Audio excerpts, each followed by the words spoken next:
Hola, hola, muy buenas tardes. Sean todos ustedes bienvenidos a un nuevo episodio donde vamos a hablar de algún tema de interés artístico y cultural. En esta ocasión vamos a hablar de un tema bastante desconocido y más que desconocido, lleno de prejuicios.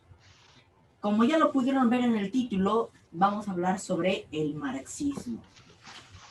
Bueno, para eso tenemos aquí a un experto, al maestro Alberto, una cara ya bastante conocida en este programa, ya ha tenido varias participaciones aquí. Y antes de iniciar, maestro, siempre es un verdadero honor y placer tenerte en este espacio. Camarada, el honor es mío. Enhorabuena por tu proyecto y aquí estamos al pie del cañón. Excelente. Bueno, como el marxismo es un tema bastante difícil desde el punto de vista, podría iniciar con las preguntas que regularmente uno tendría como el marxismo, ¿no? Sobre quién es Marx, ¿no? ¿Por qué se le llama marxismo? Pero me gustaría iniciar en esta ocasión desde una perspectiva diferente. Y es un ejercicio que realicé previo a esta entrevista. Yo le pregunté a 26 personas de mi círculo cercano, bastante conocidas, unas ciertas preguntas sobre el marxismo. A esas 26 personas les pregunté si sabían qué era el marxismo. Esas 26 personas, todas, me dijeron que sí. E inmediatamente lo ligaron con el comunismo.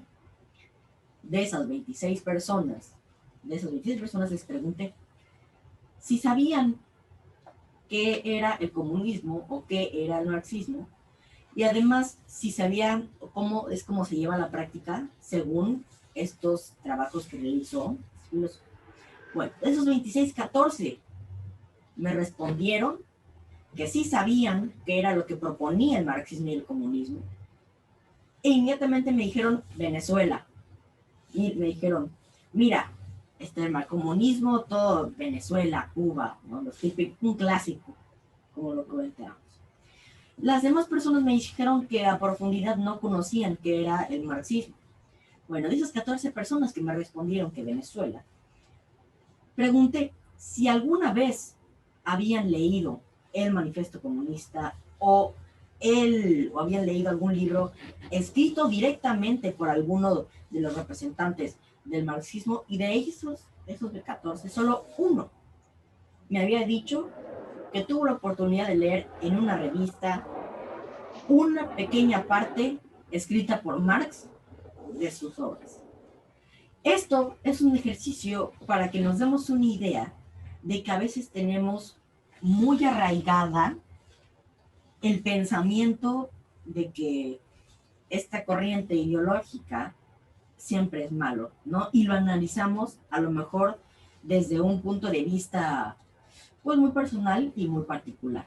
Pero en esta ocasión vamos a abordarlo desde el punto de vista académico, para tener la oportunidad de poder hasta convivir de cierta manera con otras ideologías que a lo mejor pueden no o pueden sí ser la suya. Y para eso, bueno, ya tenemos aquí al maestro Alberto, que es precisamente experto, y me gustaría iniciar por ahí, maestro. ¿Qué es el Mira, marxismo qué para usted buen. y a qué cree que se debe este fenómeno que le acabo de comentar? Sí, mira, quisiera empezar por la segunda parte de tu pregunta, bueno, de tu pregunta porque complementa lo que venías diciendo, ¿no? Eh, Creo que desde mi perspectiva todos los discursos históricos, todos los discursos que se han hecho un eco importante en la historia, han presentado al principio una gran resistencia. El cristianismo, cuando empieza a irrumpir en el mundo romano, empieza a observar resistencias tan grandes que pues hacen de los cristianos uno de los grupos más perseguidos dentro del imperio. Al final el cristianismo pues lleva una fuerza muy grande, el imperio pues se da cuenta que necesita del cristianismo para retrasar un poco su caída, tal vez ellos pensando para sobrevivir, para poder incluir a esta minoría que ya no era minoría, y bueno, al final el cristianismo pues se romaniza y logra consolidarse como uno de los pilares de nuestra civilización, ¿no? Lo mismo que el discurso de la Revolución Francesa, cuestiones que ahorita se nos hacen tan normales como la igualdad, la fraternidad y la libertad, los ideales de la revolución, pues en el momento en el que irrumpe en la Europa de finales del siglo XVIII, principios del XIX, pues son satanizados, son vistos como pues la quintesencia del mal, ¿no? Vaya, todo discurso ve índices de recalcitrancia muy grandes en sus defensores, tanto en sus detractores, mientras más vigente sigue el debate sobre sí mismo. Ahorita mismo, pues ya no hay una recalcitrancia muy grande sobre los ideales de la Revolución Francesa, porque ya este debate ya está superado, ya está prácticamente cerrado, ya vivimos bajo este régimen. Pero cuando un discurso se está abriendo paso, las resistencias y las fuerzas con las que es defendido o es atacado, pues están a flor de piel, y entonces esto hace que haya, o que se dé mucho un fenómeno que en historia conocemos como historia negra, ¿no? Como una exageración burda, llevada al extremo, de los aspectos negativos de determinado discurso, ¿no? El marxismo, en muchos sentidos, está atravesando por este proceso. Es un debate que, independientemente de la postura que tengamos, sigue vivo, sigue abierto, y en virtud de lo anterior, está observando muchas resistencias dentro del mundo ya establecido, dentro de los discursos ya hegemónicamente establecidos, y también está observando un nivel de romanticismo muy elevado por parte de quienes los defienden, ¿no? Si me preguntas a mí qué es el marxismo, te diría que no se circunscribe solo a Marx, que el marxismo efectivamente empieza empieza como una idea, empieza como la idea de crear condiciones de justicia social. El marxismo surge en la Europa del siglo XIX. Esto es importante tenerlo en cuenta. El marxismo no surge en sociedades primitivas, surge en la que en ese momento eran las sociedades más avanzadas del mundo. Inglaterra, Alemania, Francia, ahí es en donde se gestan las primeras escuelas marxistas. ¿Por qué? Porque es en estas sociedades industriales avanzadas en las que las condiciones de la clase obrera eran las más precarias, eran las más pauperizadas, y es en estas ciudades en las que se da el flujo de ideas, en las que los obreros, los núcleos urbanos, logran hacer este intercambio de ideas e intercambio cultural para poder enarbolar y poder articular un discurso que de alguna manera reivindique los sacrificios que están haciendo en nombre del progreso, ¿no? O de lo que en ese momento se conocía como progreso. Entonces el marxismo a nivel ideológico es este deseo de justicia social, es este deseo de poner a la clase trabajadora al frente de una civilización que ellos consideran que construyen a través de su esfuerzo. Y en el ámbito económico, pues es, además de empoderar a esta clase trabajadora, el concebir un universo estrictamente material, el concebir al trabajo como la única fuente de riqueza, y el concebir a la economía o el dar el salto cualitativo de la economía, ¿no? El abandonar al capitalismo, que es anárquico y que rige su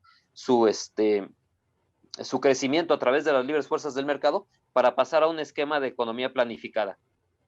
Esto en una primera concepción. Evidentemente, el marxismo es un discurso que no se va a quedar en el siglo XIX y que va a tener exponentes que se van a ir adaptando y que van a tratar de adaptarlo a las circunstancias que están viviendo hasta llegar al siglo XXI. O sea, en el siglo XXI sigue habiendo marxistas escribiendo y tratando de aplicar las categorías de Marx a la realidad que están experimentando, ¿no?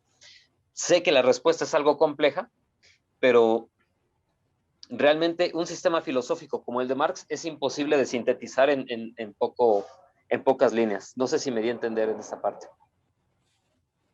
Sí, es tratar de comprender toda una corriente filosófica bastante compleja, ¿no?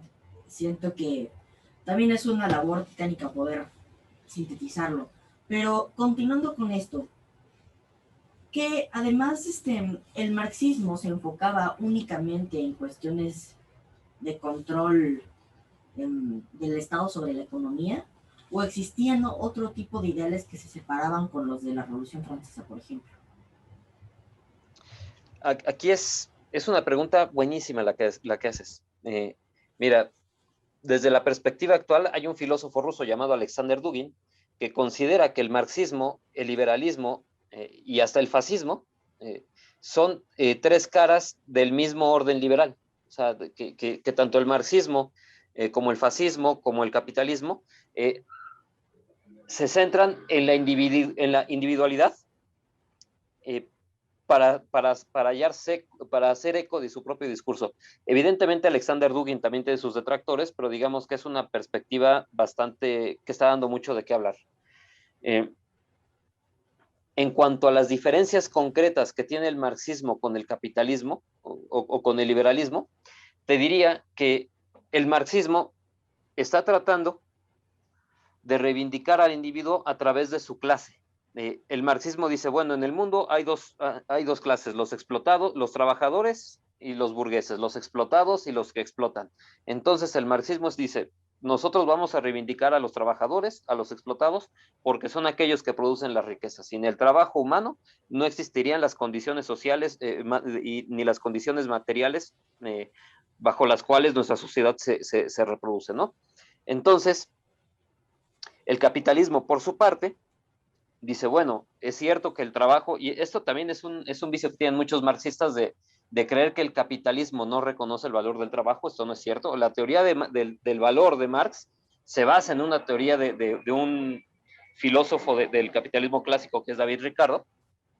Y bueno, para no hacerte el cuento más largo, el capitalismo dice, bueno, sí es cierto que el valor o que el trabajo produce riqueza, pero también es cierto que el capital produce riqueza. Y capital no hablando estrictamente en términos de dinero, también en términos de maquinaria, también en términos de tierra, y que además el capitalista, el dueño del capital, pues incurre en un riesgo a la hora de emprender cualquier proceso productivo, ¿no? Entonces, este riesgo debe de ser recompensado. De ahí surge esta idea moderna del emprendedor, ¿no? De aquel que está asumiendo un riesgo para poder llevar a cabo un proyecto que puede fracasar, ¿no? Y que en virtud de que su proyecto triunfa, pues debe de ser remunerado. En términos económicos, insisto, la pregunta es muy buena, es difícil de sintetizar, pero en líneas muy generales yo me quedaría con eso, mientras que el socialismo, el comunismo, el marxismo reivindican al trabajo y al obrero como la única fuente de riqueza, el capitalismo esgrime que también el capital por sí solo genera riqueza.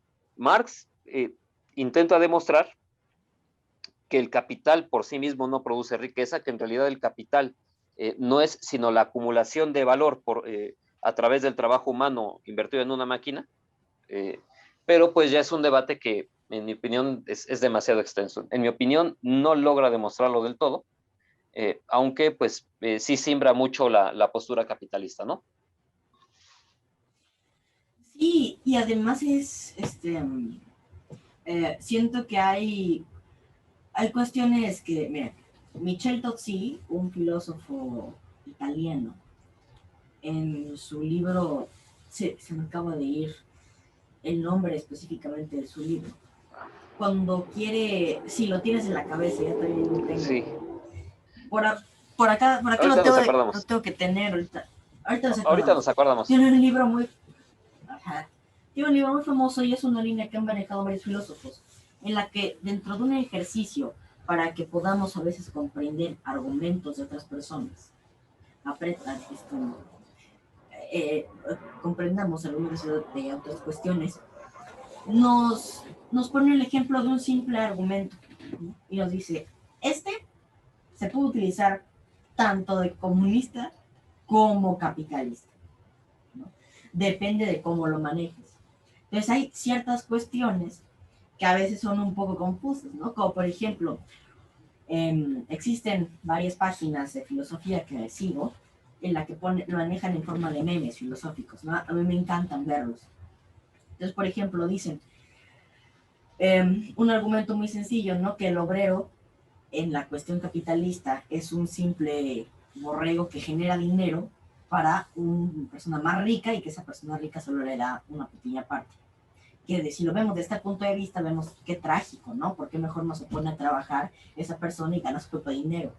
Pero si nos lo ponemos a analizar desde el lado capitalista, decimos, es que esa persona, para producir lo que produce, en esas condiciones, necesita pon tú que produzca iPhones, Apple, ¿no? Tiene que tener una empresa que se dedica a distribuir, tiene que tener un capital altísimo para comprar materiales, tiene que tener los materiales, tiene que tener la máquina, tiene que tener las tiendas, tiene que tener los tratados con los países para poder mover su mercancía con los aranceles más bajos. Necesita empresa, necesita oficina en China, oficina en Taiwán, oficina en Nueva York, oficina en México, oficina... Entonces, todo eso es lo que produce el hombre rico. Y ese trabajador, al no poder producir tanta cantidad de dinero, en cierta manera está mejorando su calidad de vida. Entonces, un simple argumento como el que le acabo de comentar se puede utilizar de las dos maneras. Y eso a mí me parece muy curioso en este asunto del marxismo, en el debate contra el capitalismo, ¿no? No sé qué opinión te merezca, no sé qué opinión te merezca Sí. esto. O sea... definitivamente, ¿no? O sea, no es tan simple, evidentemente, o sea, no es tan simple, no es tan simple decir, pues es que nada más este vato se dedica a explotar a sus obreros, ¿no? Y a malpagarlos, o sea,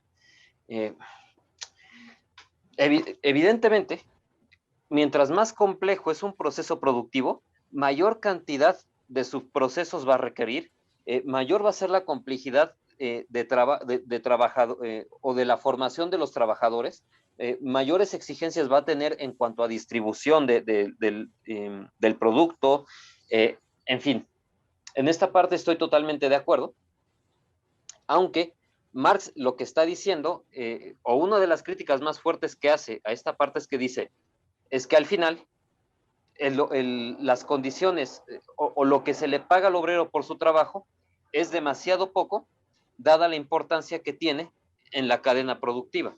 Y este es el argumento del que se van a agarrar generaciones de marxistas.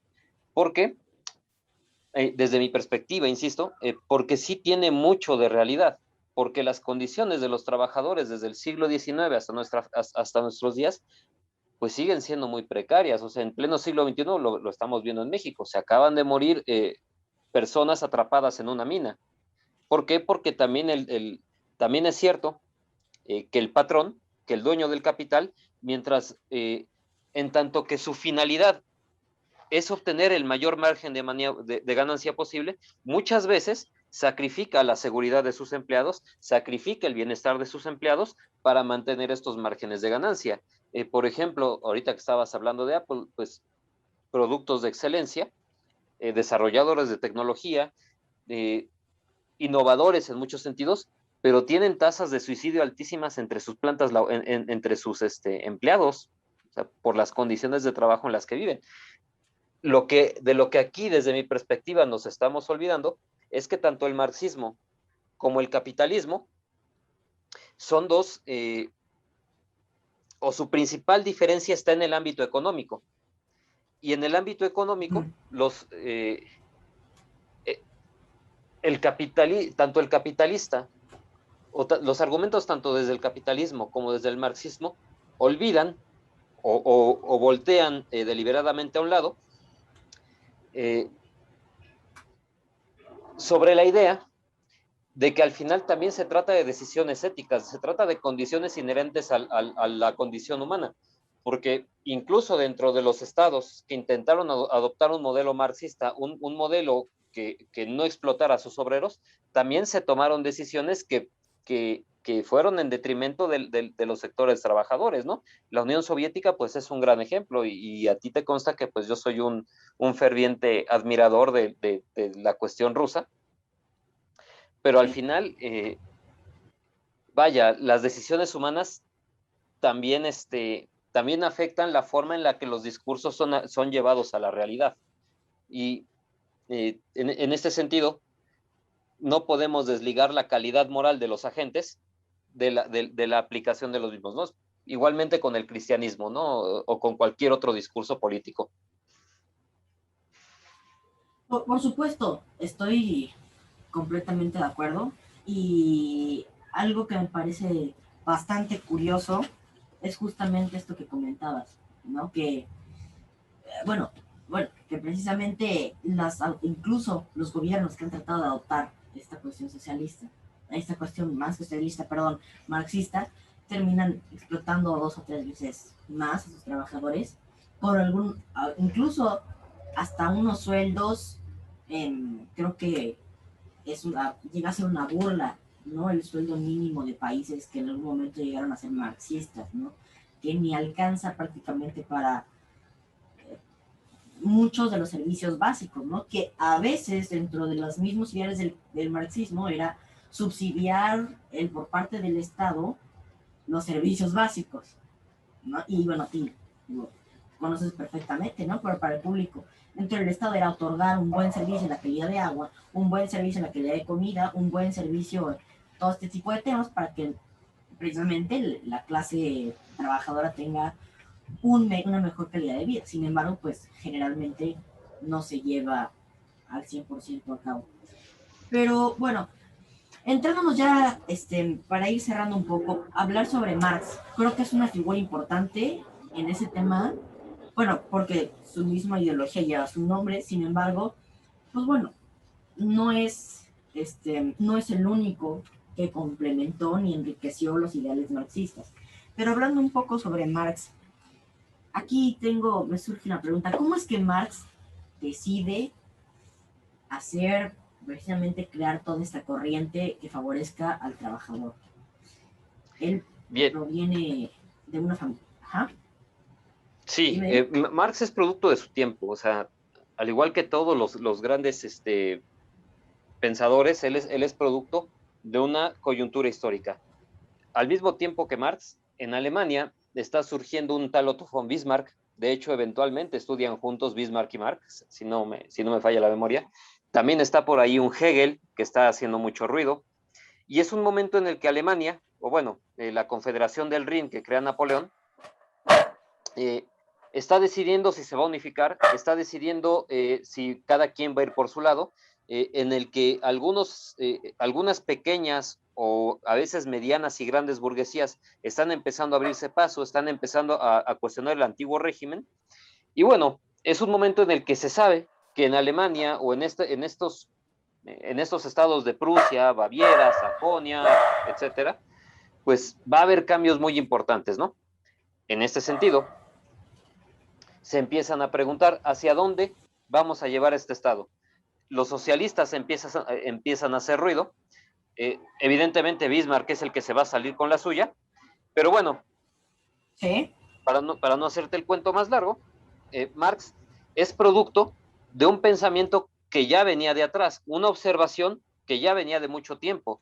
Eh, es más, esta observación de que la clase trabajadora es sumamente explotada viene desde las guerras serviles de Roma. O sea, no por nada en Roma el movimiento de Espartaco halló tanto eco, porque al final pues la percepción de que hay una clase explotada es muy antigua. Y bueno, en este sentido, Marx responde al discurso socialista que o complementa y da forma y articula de una manera mucho más sólida el discurso socialista que ya tenían los franceses con Proudhon y Deschamps y que ya tenían también los ingleses, ¿no? O sea, insisto, el socialismo nace en las sociedades europeas más avanzadas. Marx lo que hace es Sí. conformarlo, darle rigor teórico, dotarlo de un corpus epistemológico, también leyendo a Hegel, y también separar del marxismo lo que no quería o los movimientos que consideraba perjudiciales, como por ejemplo el anarquismo, ¿no? Entonces Marx es el Ujú. artífice del socialismo que ya no es utópico. En su momento ser socialista estaba bien visto. Era como ser un masón en el siglo XIX, ¿no? O era como ser ahorita mismo, pues no sé qué movimiento intelectual realmente tenga prestigio, todos se dan hasta con la cubeta, pero bueno, en aquel momento ser socialista estaba bien visto, pero cuando Marx eh, le, da, eh, le da cauce político, es cuando empiezan a verlo como peligroso y cuando lo empiezan a atacar. Entonces, Marx surge de aquí. Claro. Marx surge de una sociedad alemana que está cambiando, de un sector desencantado con el rumbo que está tomando Alemania, y bueno, el resto es historia, ¿no? Pues se chuta el manifiesto del Partido Comunista y su obra cumbre, que es el Capital, ¿no? Entre muchas más, Claro. de hecho, lo más valioso de Marx es la correspondencia que mantiene con otros, tanto con anarquistas como con otros socialistas, ¿no? O sea, ahí es donde está verdaderamente lo más sustancioso de Marx. Claro. A mí me pareció interesante conocer un poco, ¿no? Sobre por qué es que Marx decide hacer ese tipo de obras, ¿no? Y enfocar su vida entera a precisamente fomentar ese ideal. Pero ya para finalizar, me gustaría finalizar con esto, y es, en un siglo XXI en el que precisamente la clase trabajadora enfrenta ciertas cuestiones, pues, laborales precarias, ¿crees que todavía tiene cabida el comunismo y el marxismo en el año 2021 con sindicatos de trabajadores muy fuertes en todo el mundo y a veces en países, bueno, en los países primermundistas con unas condiciones laborales bastante mejores que las de Latinoamérica? ¿Crees que sigue teniendo cabida este tema del marxismo? Es muy compleja tu pregunta. Eh, Sí, tanto en un orden mi respuesta sería que económico sí. como... Ajá. Mi respuesta sería que sí. Sin embargo, creo que habría que especificar que lo que sucedió en Venezuela, lo que sucedió en Cuba, no era un marxismo como tal. Uh-huh. O sea, fueron intentos, hasta donde se quedó Cuba y Venezuela, fue en quitarle el poder al establishment previamente, valga la redundancia, establecido en sus estados de origen. La Unión Soviética dio, desde mi perspectiva, pasos más serios hacia la construcción de un marxismo, de verdad, hacia un marxismo que no observara condiciones de explotación. El problema con la Unión Soviética es que el socialismo soviético se realiza todo el tiempo bajo condiciones de coacción internacional. O sea, te hablo de que desde que finaliza la Primera Guerra Mundial, los ejércitos, tanto alemán como estadounidense, como francés, como británico, van a atacar a la Unión Soviética eh, eh, recién nacida, literalmente, ¿no? Entonces, es un Sí. socialismo que tanto por las condiciones culturales de los rusos, que como por las condiciones de coacción bajo las que se desenvuelve durante todo el siglo XX, se realiza bajo condiciones de guerra. Entonces es un socialismo sumamente Claro. autoritario, es un socialismo que se vuelve totalitario en determinado momento y es un ejemplo que le es muy incómodo ver a los socialistas. ¿Por qué? Porque pues se dan cuenta que el socialismo también puede volverse una cuestión bastante difícil, una cuestión bastante ruda, ¿no? Desde mi perspectiva, sí, regresando a tu pregunta, desde mi perspectiva, sí. Sin embargo, creo que el mundo pues no está preparado todavía, que las condiciones materiales y el grado de concentración de la riqueza no dan y que además realmente la sociedad, el individualismo o el ser humano está tan ensimismado en lo individual que no tiene la capacidad de hacer un sacrificio por lo social. Entonces, yo creo que en este momento no están dadas las condiciones. Creo que inevitablemente vamos a ir para allá, sobre todo porque cuestiones como el calentamiento global, como la pauperización, ahorita mismo la pandemia, desnudaron la fragilidad del sistema actual, ¿no? Entonces, Sí. creo que creo que podemos ir para allá, pero no creo que alcancemos a verlo. Bueno, yo creo que también estoy de acuerdo que hay cuestiones que el libre mercado está destruyendo, eh, como el mismo tema, ¿no? De la cuestión ambiental que hay que frenarse. Y espero realmente que se llegue a un equilibrio, ¿no? Porque otra cosa que en lo personal a mí, Santiago, me molesta muchísimo es las posturas radicales. Yo por eso, siempre que puedo, evito el radicalismo en cualquier sentido. Porque lo que pueda parecer más inocente como una religión, por ejemplo, lo radical está llevando a muertes diarias.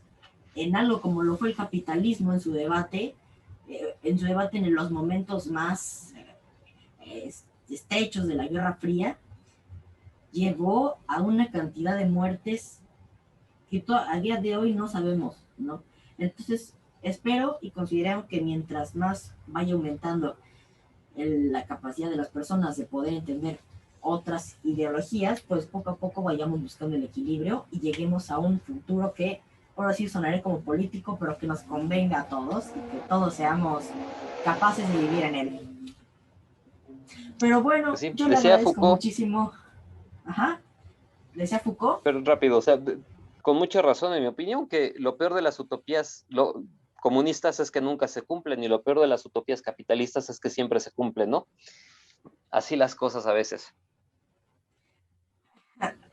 Así las cosas. Así que bueno, yo te agradezco, maestro, que nos hayas acompañado durante estos minutos. Súper interesantes, como te comentaba. Gran placer tenerte una vez más en ese espacio. Espero que próximamente podamos traer también otra plática, porque siempre es súper entretenido platicar contigo. Y sobre todo, le agradezco a usted por habernos acompañado durante todo ese tiempo, la gentileza de su amable presencia. Y como ya saben, nos vemos el próximo sábado. Un saludo. Santiago, público, hasta luego.